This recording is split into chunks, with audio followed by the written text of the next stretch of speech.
morning. Welcome back, ScreenCrush. I'm Ryan Airy, and this is all of the Easter eggs, references, and little things that you might have missed in She-Hulk Attorney at Law, Episode 8, Ribbit and Rip It. Hey, Daredevil finally showed up. Heck yeah, he did. High five. This episode opens with a first when Jen says previously on my show, as opposed to previously on She-Hulk, like in prior episodes. Now, if you remember last week, Jen had this to say when the Wrecker showed up. Tell me they previously on him. No, I don't care. We're doing it again. Previously on this guy. So perhaps Jen is now taking a more hands-on approach in the previously on segment, and the irritated tone in her voice could be due to her knowing that this one does not end well. Like every other Marvel movie, it doesn't end well for the superheroes. Hey, I'm gonna order lunch. Do you want anything? Oh no, I brought stuff from home, I'm good. Cut to our first scene of the series with Vincent Patillo's LeapFrog, kind of. We actually got a glimpse of him here in She-Hulk Episode 5, picking up his costume from Luke Jacobson. In that same episode, we also got our first Daredevil tease. Does client confidentiality mean nothing to you? So it's fitting that Daredevil and LeapFrog will both be introduced in the same episode. After all, LeapFrog's first appearance was in Daredevil number 25 way back in 1966. LeapFrog, also known as Frogman, is a villain in the comics who has gone up against Daredevil, the Defenders, Iron Man, and Spider-Man. The MCU made a good choice in portraying him as a bit of a joke because, well, he is. Ouch. Now, like I mentioned, LeapFrog got his suit from Luke Jacobson, and after his rocket launchers caught him on fire, my inflammable suit with a 900-degree threshold is on fire. He is now suing Jacobson. And by the way, the sound of his failing boots is the sound of an old biplane engine failing, and the same sound effect was used by sound designer Ben Burt for the failing engine of the Millennium Falcon.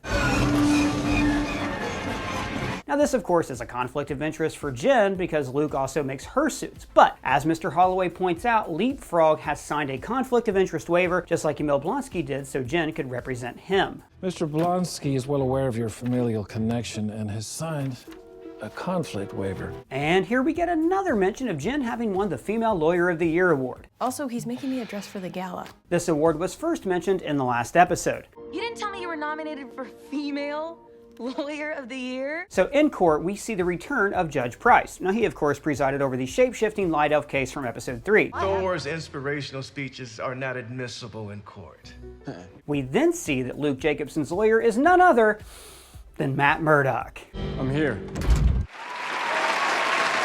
Just like Matt is Luke's client when it comes to superhero costumes, Luke is now Matt's client when he is in legal trouble. And actually, Jen and Matt have faced off in the courtroom before in the comics, most memorably in the recent Brilliant run by Charles Soule and Javier Pulido. This TV series takes most of its characterizations of Jen from that series and the legendary run by the brilliant Dan Slott. In that storyline, Captain America is being sued for the wrongful death of a friend of his from the 1940s. Long story short, this was before Steve got his powers, and he's carried around the guilt of this death for decades. So now he wanted to be tried in court for it. So he asked Jen to be his defense attorney and encouraged Matt Murdock to take up the case against him. Essentially, he wanted to make sure that his friend's family got the best representation available to them. So it actually turns out that like one of the family members was a Nazi or like working for Nazis and his friend's death was an accident and that the whole thing was being orchestrated by one of Cap's villains just to ruin his reputation. But we still got to see Jen and Matt go head to head in a legal proceeding. And if you're interested in reading that storyline, the episode does contain a QR code which takes you to a free comic link where you can read it online. One thing you have to understand about She-Hulk.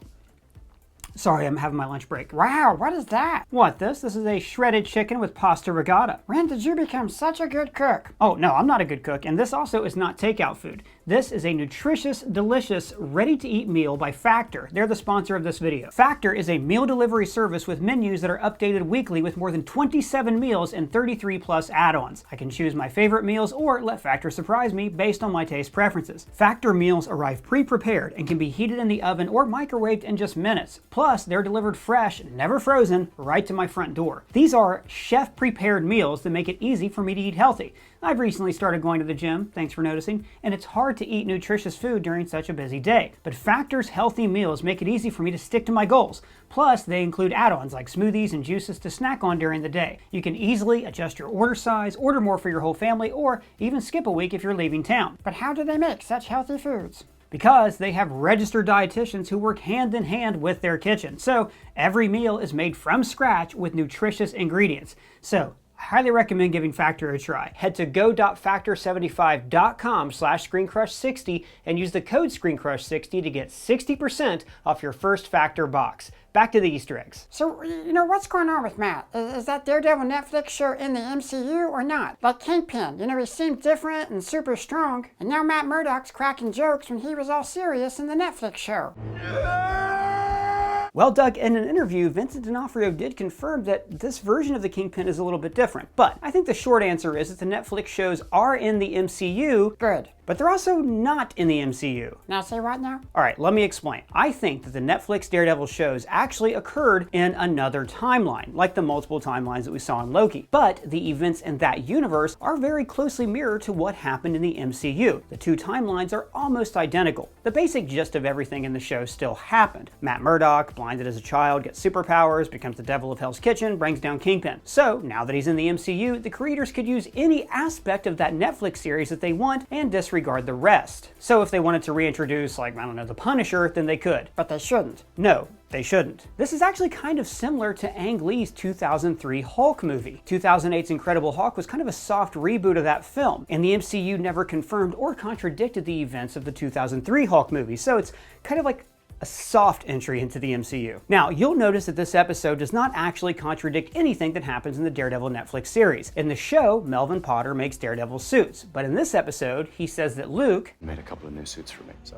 See? New suits, meaning that he could have commissioned Luke to make suits because Melvin's were destroyed, or maybe Melvin just went on vacation, who knows? And he says to Jen, I'm Daredevil. Like he's surprised that she hasn't heard of him before, which actually isn't that surprising. One, Jen is not a major fan of superheroes, and she didn't actually want to join the superhero life at all. Two, Matt never sought out a lot of press or did things that were high profile. When he is in the paper, it's as an artist conception like we saw at the end of season 1. So he wants to stay in the shadows. In fact, I kind of like how this episode was sort of a catch-up for people who didn't watch the Netflix show. He explains his powers. Like echolocation. Yeah, kinda. It's, I basically have really good hearing. And like that he's really blind. I'm blind, relax. So why is he acting so different? Daredevil was all dark and moody in the show. But he was all happy. My ass remains unwhooped. Well, Doug, think back on how the series ended. The final season of the Netflix Daredevil show was incredibly dark. Kingpin tried to ruin Matt's reputation. Matt nearly died. Bullseye frames Daredevil for murder. And Matt almost kills the Kingpin. But he held back at the last minute, and the season ends with Matt, Foggy, and Karen reunited, and with Matt in a pretty good place emotionally. Matt even says that he restarted his law practice, and it seems like he's found a way to balance his double life. Also, this could be a reference to the brilliant run in the comics by Mark Waid, where Matt moves to LA, reveals his true identity, and is truly happy for the first time in his life. It is possible to find true work-life balance, but apparently just in Los Angeles. Oh, hey, by the way, welcome back. Actually, Doug, I never left. Wait, but you were here. Oh no, I was just in the back counting stock, but special thanks to Colton, Ogburn, and the rest of the ScreenCrush team for filling in for me while I was doing that. Very much appreciated. Thank you very much. So we hear Matt mention the Sokovia Accords have been repealed. May I remind you that the Sokovia Accords have been repealed. The Sokovia Accords were introduced in Captain America Civil War as a means of controlling the heroes. The Sokovia Accords. The Avengers shall no longer be a private organization. Now, they were an international set of documents imploring all superheroes to sign on and agree to only go into battle when the world governments approve. Now, we haven't heard anything about the Accords since Civil War, apart from in Avengers Infinity War, when we learned that Cap, Black Widow, Falcon, Wanda Maximoff, and others are still wanted for having violated the Accords. Arrest them. All over it. And then again in Ant-Man and the Wasp when Scott Lang is under house arrest for his violation of the Accords. So I'm curious to know at what point the Sokovia Accords were repealed and why. Maybe they were repealed following the blip. The splintering of the Avengers in Civil War is what made it to where Thanos was able to get the upper hand in Infinity War and snap away half the universe. So perhaps after half the universe was dusted, the world governments realized that they had made a mistake and needed as many superheroes as possible to protect the planet, especially with half of them having now vanished. Or maybe they were repealed after the events of Avengers Endgame, when many of these ostracized heroes stepped up to the plate, defeated Thanos, and resurrected half the population. And then we also had the sacrifice of Tony Stark and Captain America. Perhaps the public opinion of superheroes and how they should be governed just changed. It's also very possible that after the blip, the Accords just weren't even a priority anymore. In fact, we saw in Avengers Endgame that the Avengers were kind of de facto running world security. This channel is always active. Anyone's making trouble where they shouldn't, comes through me. So the Accords being repealed would kind of be like when Prohibition was repealed. Nobody was obeying the law anyway, so what was the point of keeping it on the books? Next we hear Matt talk about the importance of secret identities. We're not talking about celebrities. We're talking about superheroes who have enemies who will try to harm them, and the people close to them. Now, this juxtaposes the non-secret identity type of superhero like She-Hulk is, and like Tony Stark's Iron Man and pretty much all of the Avengers. And then the secret identity style of superhero that is surprisingly rare in the MCU. We've got Daredevil, Spider-Man, Ms. Marvel. I think that's it. A superhero's secret identity is a classic superhero story trope that the MCU has mostly shied away from. But giving your hero secret identities does create some of its best stories. That's right, folks. Peter Parker. We then see Matt sniff out LeapFrog's jet fuel,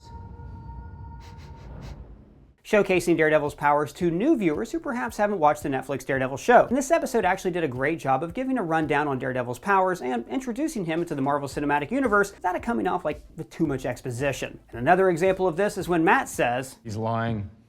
Don't ask me how I know, I just know. Yes, we can all tell he's lying, Mr. Murdoch. Daredevil can tell when someone is lying by listening to their heartbeat. I didn't kill him.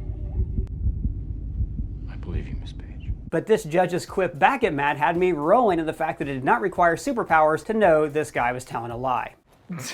No, I didn't. In the bar, we see Matt order She-Hulk an Appletini, which is green, like She-Hulk. An Appletini? Cute. This could also be a cheeky reference to JD on Scrubs, because this was his favorite drink. Appletini, please. Easy on the teeny. We hear Jen mention that Matt is from New York and asks why he is in LA. You're from New York, but you flew all the way out here for a product liability case? Luke Jacobson made a couple of new suits for me, so. And like I said, this suggests that Matt has had Daredevil suits before, suits made by Melvin Potter from the Netflix series. Black parts will give the most protection. Red might deflect a knife. And the reason he is now in LA is to pick up a new suit that he had made by Luke Jacobson, likely because Melvin Potter is in prison for violating his parole in Daredevil Season 3. We learned that Matt has his own practice in Hell's Kitchen, very likely a reference to Nelson, Murdoch, and Page, because the law form being reformed was teased at the end of Daredevil Season 3. To Nelson, Murdoch, and Page. Page, Murdoch, and Nelson. Hang on a minute. He mentions how they do a lot of pro bono work and that every now and again he has to take on a big case to pay the bills. This rings true to the Netflix series where Matt and Foggy Nelson often found themselves financially strapped due to their refusal to be corrupt and their passion for helping those in need. We're broke. As in literally no money, and our income can't cover our bills. We then hear Matt tell Jen how she can be a help to society as both Jen Walters and She-Hulk. Jen Walters can use the law to help people when society fails, and She-Hulk can help people when the law fails them. Now this, of course, is the exact same thing Matt does as Daredevil, using his skills as a lawyer to help where he can, and uses his skills as a superhero when the law isn't getting the job done. I also love this line from Jen. Secret double lives of Matt Murdock. How does he do it? She has no idea. No, she doesn't. When Matt says that he has to go do to work, he's clearly referring to his other job as Daredevil. We then get this text from Todd where he basically threatens to get Jen in trouble with her boss if she doesn't agree to meet with him. So Todd is all excited because he acquired a Vibranium artifact. Boom, how cool is that? I mean, I own that now. And remember, this is the guy who was really interested in how to break Jen's skin on their date. Yeah, my skin is impenetrable, at least with anything on Earth. Even vibranium? And a couple episodes ago, we saw a mysterious new villain has perfected an industrial syringe that might be made from vibranium. So Todd could be this mysterious villain. But if that's the case, he's not doing a good job hiding it from Jen or from us. Oh, and what he said here, Wakanda Forever, was lame, but at least he got like the right over left arms correct. Would have been funnier if it was backwards though. Todd says that the Wakandans are trying to get the artifact because it was stolen by colonizers. And this is actually a major problem in museums today that John Oliver actually just did a massive story on. Over 90% of all Africa's cultural heritage is held outside Africa by major museums. Not only have colonizers looted artifacts for hundreds of years, like Killmonger talked about in Black Panther. How do you think your ancestors got these? You think they paid a fair price? Or did they take it like they took everything else? But this practice still exists today. Here's Kim Kardashian at the Met Gala in 2018 posing next to the coffin of Nejamak, and it turned out that the coffin had been looted and sold to the Metropolitan Museum of Art. The Sotheby's auction house in Manhattan also tried to sell this Cambodian statue for a cool $3 million, even after experts who appraised it said that it was stolen, and the statue was eventually returned to the Cambodian temple where it was stolen from and reunited with its feet, which were still on the pedestal where the thieves hacked it off and ran away. In the post-credits scene, we can see Todd bidding for the Wakandan spear against Frogman. This looks very similar to the underground auction we saw to gain Avengers tech in Hawkeye. So we see the drinks on the table are green and dark red. Green like She-Hulk and dark red like Daredevil's costume. When Jen suits up to go help Patillo, you can hear the Avengers theme playing under her She-Hulk theme.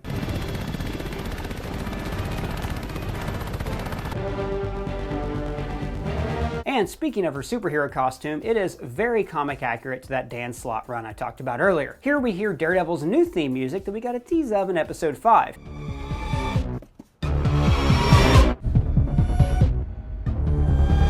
And we've talked about this before when it was revealed in the trailer, but this new suit features the classic yellow that we've seen on Daredevil in the comics. In the comics, Daredevil made this original suit from his dad's robe from when he was a boxer, so it was really a tribute to his father, Battling Jack Murdock. We quickly see that Jen doesn't really know how to do battle. I've never done battle. Throwing cars, destroying a parking garage, I could see these reckless actions coming back to haunt her later. When She-Hulk does her clap that we saw her learn in episode 1, we can see Matt grab at his ears because he has such sensitive hearing. And honestly, this should have hurt him a lot more than it did. I basically have really good hearing. Or at least, I did. In the background, we can see an advertisement for Rogers the Musical. I guess that the tour has already made its way to LA. And when Matt says, "I'm Daredevil," we can hear his Netflix series music intro begin to play. Like the gold devil. I'm Daredevil. God, I love that theme. And I love how Matt seems a little offended that Jen has never heard of him. But honestly, this is perfect because it will help explain in canon why Daredevil hasn't been mentioned or included in other MCU projects until now. He simply stayed below the radar since. And honestly, in the MCU, even someone as awesome as the Devil of Hell's Kitchen isn't likely going to make the national news with all the other fantastical things that are going on in this universe. When LeapFrog says that he wants a British AI, this is clearly a reference to Tony Stark's Jarvis. All right, what do you say? I have indeed been uploaded, sir. We're online and ready. They have a whole discussion about the difference between henchmen and goons. The henchmen believe in the cause, whereas goons are just there for the paycheck. Which is actually a great way to explain it. In other words, these are goons. Bob? Gun. And these are henchmen. All hail your lord. And the Venture brothers kind of blurred the lines between the two. So the Sovereign recorded Station to Station? And Changes won?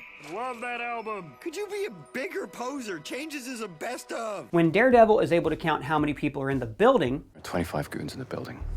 7 below us, 8 in the front, and 10 in the hallway. This is something we've seen him do before in his Netflix series. There, why can't you blind anybody? They're reloading. Wait, fire a weapon. And then we get the triumphant rematch of Daredevil versus Hallway. In this fight scene, we can see Daredevil use his wired batons that Melvin Potter designed in Daredevil Season 2. Close quarter combat.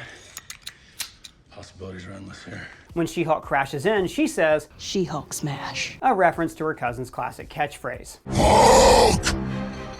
Smash! So LeapFrog has designed his frog cave, or a lily pad as he calls it, which is obviously an imitation of Batman's Batcave. We can see a Frogger arcade game, and next to it is a custom game called LeapFrogger. And on the side of it, and written on the back of the cave, we see the onomatopoeia sound effect used for his jumps in the comics, sproing. Oh, is that what happens to Sir Mix-a-Lot when a round thing gets in his face? No sir, that is sprung. It even includes his very own custom frog symbol, a spoof of the bat symbol. So I love this scene where Jen is talking to LeapFrog, and meanwhile Daredevil is taking on all of his henchmen while simultaneously offering legal advice. Angle this more as a form of traumatic expression due to undiagnosed PTSD. At Zephyr4 on Twitter pointed out that on the rooftops we see two very different interactions between Matt and Jen. One lit in green like She-Hulk and the other lit in red like Daredevil. These lighting choices are likely meant to visually represent Matt and Jen becoming close. And we then see Matt be a gentleman and offer to ask Jen if he can take her out next time he's in town, to which Jen says, "Yeah, or maybe we could skip all of that and just..."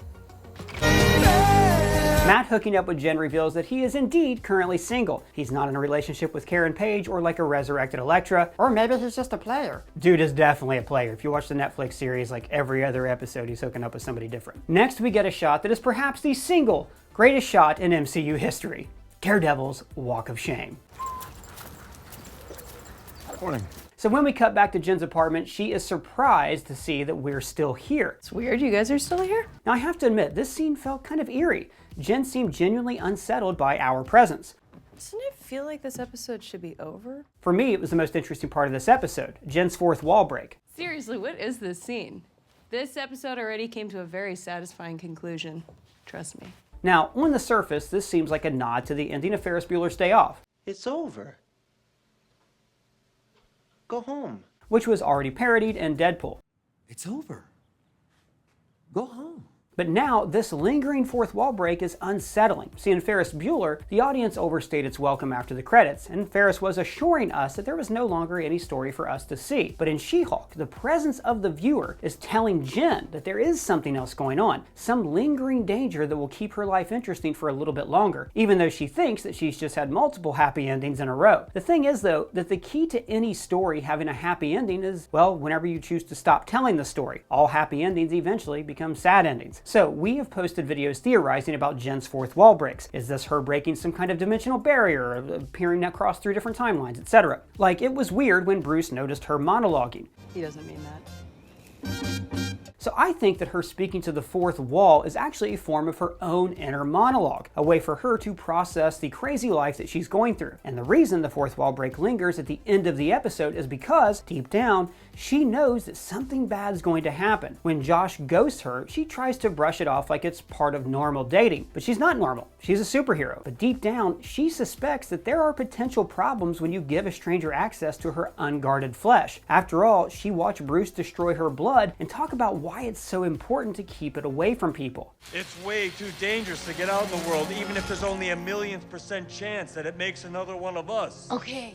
So I think that's why this fourth wall break lingers a little longer. We then get a reference to the Red Hulk. But the question is it the kind of twist that's like, ooh, there's another Hulk, but this one's red, or like... Now, in the comics, Thunderbolt Ross becomes the Red Hulk, so this could be merely a reference to the upcoming Thunderbolts film. But I think that we may see the MCU take a different approach to Red Hulk. I think that whatever Todd, Josh, and the Frog King have been working on when gunning for Jen's blood is to create their own Hulk. Perhaps Todd himself will go on to become the Red Hulk and be the final boss, if you will, of this season. We also hear Jen ask if she's getting fridged. Ooh, there's another Hulk, but this one's red, or like, I'm getting fridged. Now, this is a reference to a website created in the late 1990s called Women in Refrigerators. This site coined the term for fridged for when a female comic book character is hurt or depowered in an effort to sit them on the back burner so the focus of her storyline could be on the male character. A very famous example from the comic books is the Green Lantern Kyle Rayner's girlfriend, who was killed and literally placed in a fridge. When Nikki comes out with makeup brushes, she has them placed between her fingers, just like Wolverine's claws. Now, this is not the first Wolverine reference in this series. Remember, back in episode 2, we saw a link for an article titled Man Fights with Metal Claws and Bar Brawl. These references are even more special now knowing that Hugh Jackman's Wolverine will be joining the MCU in Deadpool 3, and maybe these could be hints that he has already arrived. And we then see Jen attending the Female Lawyer of the Year Awards, where she and every other woman nominated are given the award. The awards are little lady justice statues. And then we get this awesome line from Mallory where she's just spitting facts. Twice the work, half the recognition, and you're constantly being asked what it's like being a female lawyer. And this whole sequence where they make all of them answer questions felt a lot like a beauty pageant where they were being forced to entertain people in order to be given an award. And then enters the Hulk King. Colleagues without whom I wouldn't be here today. Do you want to see who She-Hulk really is? In last week's episode, we speculated that Josh took this picture of Jen to slut-shame her, and it turns out he did much worse than that. He actually videoed the two of them having sex. Jen understandably rages out as this video begins to play in front of all these people, and of course, she will now be viewed as a monster, harkening back to this line from Bruce. And I'm telling you, when people start seeing you as a monster, that never goes away. Symbolically, this is a comment on how women feel after men leak very private photos of them on the internet. Jen did nothing wrong. She shouldn't be a monster here. But people are going to look at her differently because they've seen her in a very private moment. So Jen will be the one who's made to feel like she did something wrong when she's actually the victim and not the monster. When she's outside hawking out, she gets cornered by damage control officers who point their repulsor cannons at her. We pointed this out during Ms. Marvel, but these cannons were likely developed from Tony Stark tech. Because remember, as we learned in Spider-Man Homecoming, Tony Stark was one of the original founders of damage control. Stark Industries and the federal government, the Department of Damage Control, will oversee the collection and storage of alien and other exotic materials. And the channel Heavy Spoilers pointed out that they come prepared with sonic cannons, just like the ones the Army used to to pin down the Hulk in The Incredible Hulk. And the thing that really infuriated me about this end scene is that Jen has one of the guys right there, but Damage Control doesn't care about the perpetrator of this act, they just blame the woman who is the real victim here. Well, that's all the Easter eggs we found, but if you found any, let me know in the comments below, or you can @me on Twitter. And if it's your first time here, please subscribe, smash that bell for alerts. For ScreenCrush, I'm Ryan Airy.